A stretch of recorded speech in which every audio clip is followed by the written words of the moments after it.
Welcome to the first subscriber video. Thank you so much for subscribing to the channel. I really appreciate it. What we're going to be doing on a weekly basis is just looking at tips and tricks for you specifically with making sure that you keep growing as a producer. We're going to be diving in today about your studio setup. You might already have a good idea about how to do this, but just in case, we're going to go through how to set up your listening properly. So when you're doing your mixing and you're doing your producing, you accurately try and recreate what your consumer will eventually hear on their hi-fi system. Yeah. So let's dive straight into it. We're going to be talking about monitors and headphones. Let's first focus on monitors. Now, the great thing about monitors, guys, is that it gives you a real space to listen into.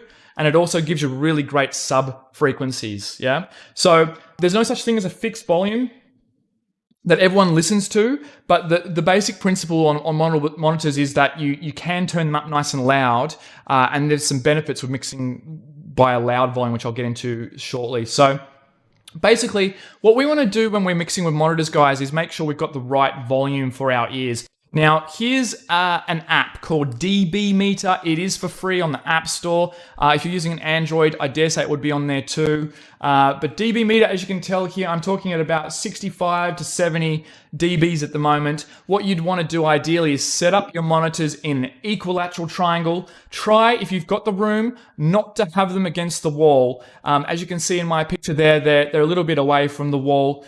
So, you know, and you've got an equal distance from how far they are apart and then to my ears. So you measure out the three distances: distance between speaker, distance left to ear, distance right to ear, and then you make sure that they're as close to even as you can get for all of them, yeah? So we've got this triangle. You want to sit right in the little area where the sound comes to you with this beautiful 60-degree stereo field. You'll get a better sub-frequency response. You'll get a better idea of the space around you that you've created with the mix. And then also you'll have less ear fatigue when it comes to mixing on monitors. So you can mix on them for longer without break. So I would highly encourage you, if you haven't already, to get a set of monitors. My go-to for the entry level is the Yamaha series. You know, it's a brand that has delivered time and time again. You know, a little pair of HS 5-inch monitors would go a long way, and you can eventually upgrade to the very popular 7s or even the 8s if you're wanting that extra bass. If you're in an environment with family or friends or you're co-living with somebody else and the bass is an issue, get a smaller pair, yeah?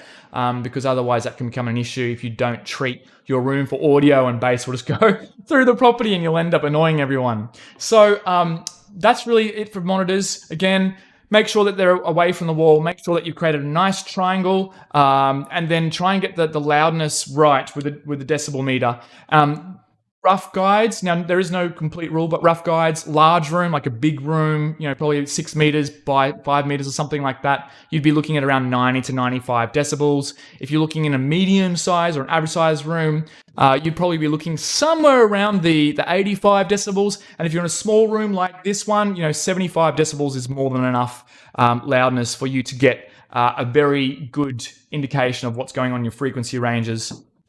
Secondly, guys, we're going to be talking about the headphones. Now, quickly, the headphones is kind of a more technical one because you're compromising a lot. So the benefits of listening on headphones, guys, is that it's cheaper, because monitors can be much more expensive than headphones. You can buy a good pair of headphones that you can take around everywhere for less than $200 US.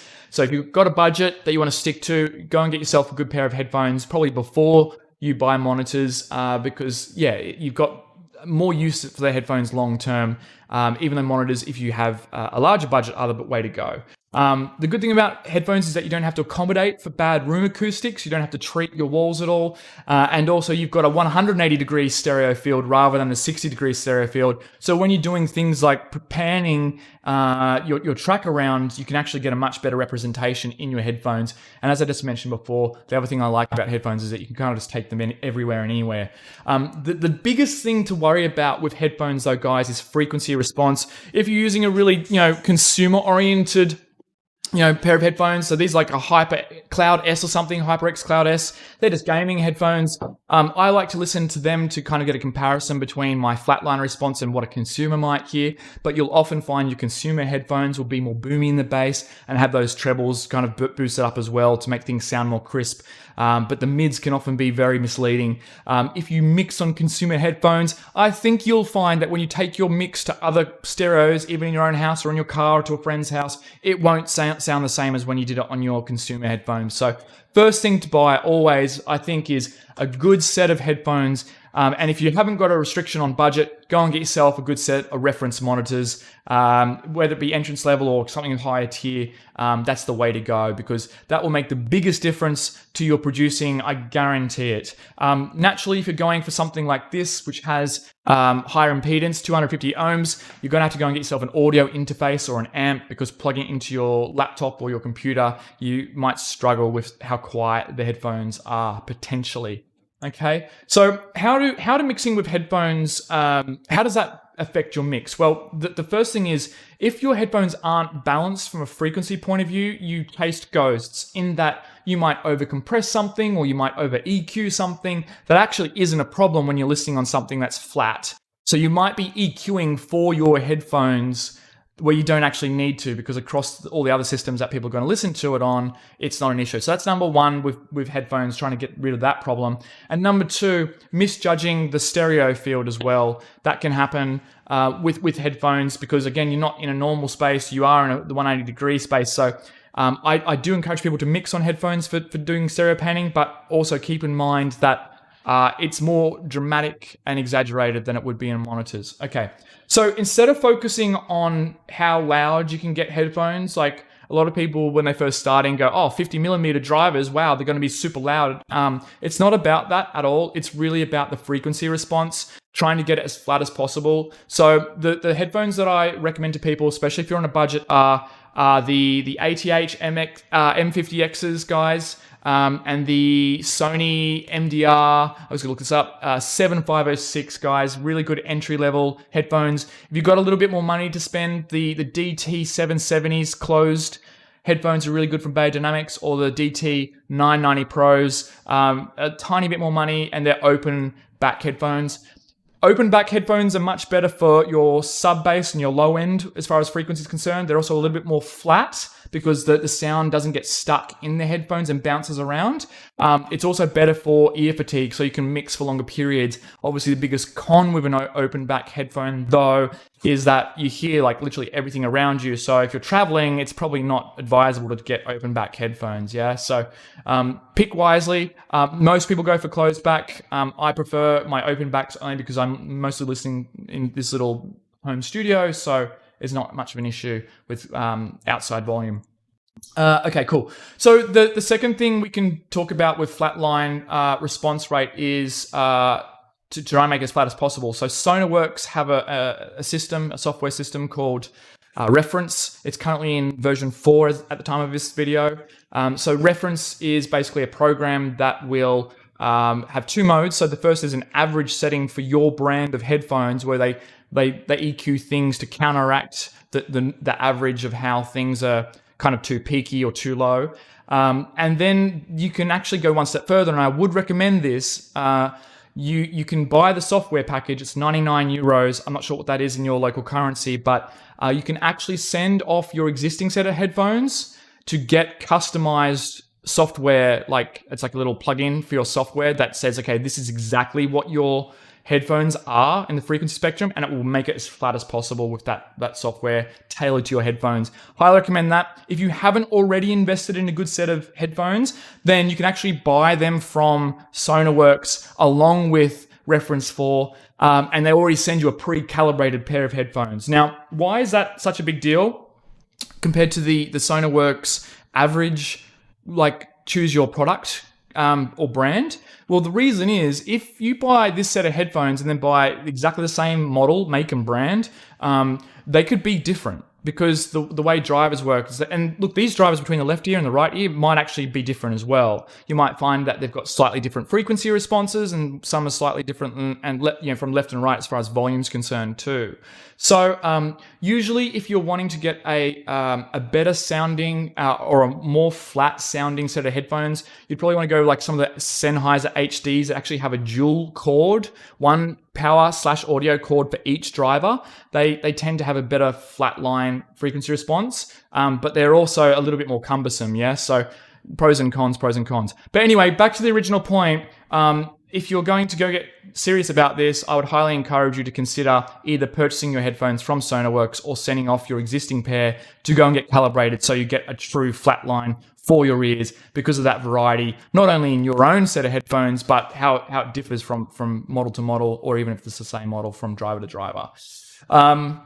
Let's just talk about how to mix now that I've talked about like the flat line response. So assuming that, you're either mixing solely on headphones or using a combination of both, and we've got this all set up right, then what you want to be doing is listening quietly most of the time, yeah?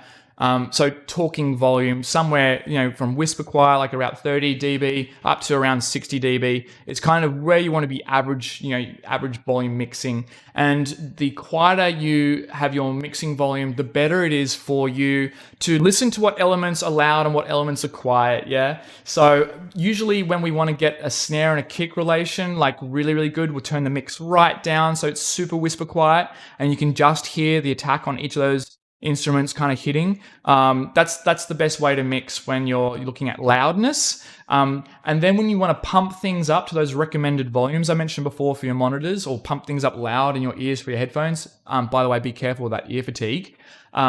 You want to listen loudly to hear the frequency across the spectrum as clearly as possible. And then when you're mixing loud, what you want to really be focusing on is like any kind of distortion, any kind of frequency masking or clashing that's happening throughout your spectrum. Or for example, if you've got a vocal, a guitar, and a piano all playing at the same time, and they're all like really hitting hard between that 1 and 3K hertz on the frequency chart, then you've got to listen really carefully to make sure you've got that set up right, and you listen loudly for that, because you won't get the same clear idea of masking. When it comes to a quieter mix, you can tell the volume differences and get them sitting right in the mix, but you won't get the frequency clashing bit right if you're listening too quietly, okay? So listen loud, listen quiet, listen on your monitors, listen on your headphones. That's the best advice I could give you. The last thing I just touched on before was the ear fatigue, guys. Look after your ears. Do not listen for long periods of time above 90 dB.